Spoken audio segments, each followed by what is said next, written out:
6 Minnesota Vikings made the Pro Bowl games this year, but 2 of them were huge snubs for completely different reasons, and they may never change. Let's talk about it. When it comes to the Pro Bowl, there always is going to be discussion about who gets in and who doesn't. And there's always going to be guys who are snubbed out. This year, quarterback Patrick Mahomes might have been the biggest name that was snubbed out, but let's just be honest. He did not have nearly as good of a year as the 3 guys who made it: Lamar Jackson, Josh Allen, and Joe Burrow, all of whom are better MVP candidates than Mahomes. And that's not to say Mahomes isn't a better overall quarterback. They've just had better seasons. And that happens every once in a while. So one of the things that also happens is the way that the Pro Bowl games constructs their rosters. And it's incredibly difficult to make the Pro Bowl.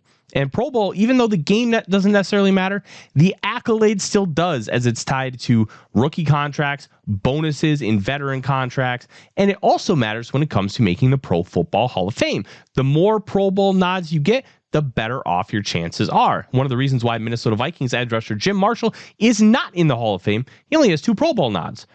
Well, when you're playing with Alan Page and Carl Eller, who are also in the Pro Football Hall of Fame, it makes it a little more difficult to make the Pro Bowl. Plus, there were some really, really good edge rushers in that time. Think Jackie Slater, and just some of those guys, like those Rams guys, Youngblood. And there's one other guy that I'm missing who is like the creator of the sack, and I'll get his name, Deacon Jones. There it is. That dude ruled. It's hard. It's just really hard. And we can start with Brian O'Neill.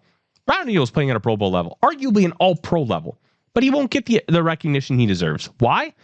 There are just too many good tackles in the National Football League. You only get 3 in the NFC. Those guys are probably going to be Tristan Wirfs, Penei Sewell, and Lane Johnson. And then you have Jordan Mailata. You also have Christian Darrisaw when he's healthy. And Trent Williams. It's just a loaded position. And when you're a guy like O'Neill, who does not have the same cachet as those other guys, well, you're going to be left out. And it sucks, because it's not that he necessarily deserves it more over those other guys. He's just buried in a really deep talent pool. And sometimes that just kills you. It just kills out all your chances. So what are you going to do? There's not a whole lot you can do. You just got to keep going and realize, hey, the Pro Bowl doesn't mean everything. Now, he was named an alternate, but that doesn't necessarily make things feel better. It doesn't mean anything when it comes to Pro Football Reference. So it's just one of those things. Maybe they should have another tackle, because they have 2 centers, 3 guards, 3 tackles. Maybe it should be 4, 4, and 2.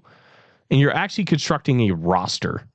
Because you only bring 4 wide receivers. Why? Why only bring 4 wide receivers? There are teams that use 4 wide receiver sets regularly. There should be 5 or 6 on this team, and they should modify that, but they probably won't because of historical precedent. And that's one of the reasons that has screwed linebacker Blake Cashman. Cashman wasn't even considered for an alternate spot, which is bonkers to me. And it kind of shows you how some people just don't understand the nuance of this Minnesota Vikings team, and how national media they don't get it with this team. Blake Cashman is the most important player in the Minnesota Vikings. We could talk about Sam Darnold. We could talk about Justin Jefferson. They're phenomenal. Blake Cashman, when starting, is 13-0. That's how good this Minnesota Vikings team has been. They're like first in EPA per play allowed, first in success rate. They're incredible on defense with Cashman in the game.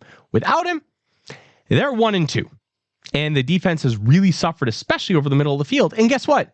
2 of the games he was out, those losses, are teams that specialize in dominating the middle of the field. So when Sunday afternoon comes, Blake Cashman's presence is going to be huge in the Vikings trying to get that win. But not even being an alternate, it just shows you how out of touch some of these voting processes are. Now, he was in the top 10 in voting for inside linebackers, but one of the reasons that makes it so difficult to make it as an inside linebacker is the outside linebacker position is edge rushers. 6 edge rushers made the Pro Bowl. 6! How does that make any sense? But only 2 off-ball linebackers? It's because the outside linebacker in defensive position needs to change to edge rusher. It's the same position with slightly different asks and a different name. Make edge rusher a position, make off-ball linebacker a position. Then you can have 4 off-ball linebackers and you can still have 5 edge rushers. Cashman's never going to get in. He's not going to get in over Fred Warner. Zach Bond had a career year. Cashman also did too.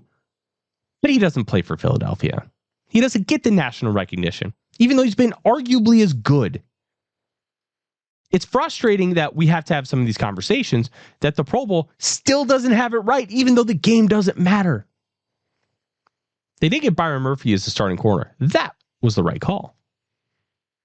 But Cashman and O'Neal, they're just SOL. And it has nothing to do with them or their performance.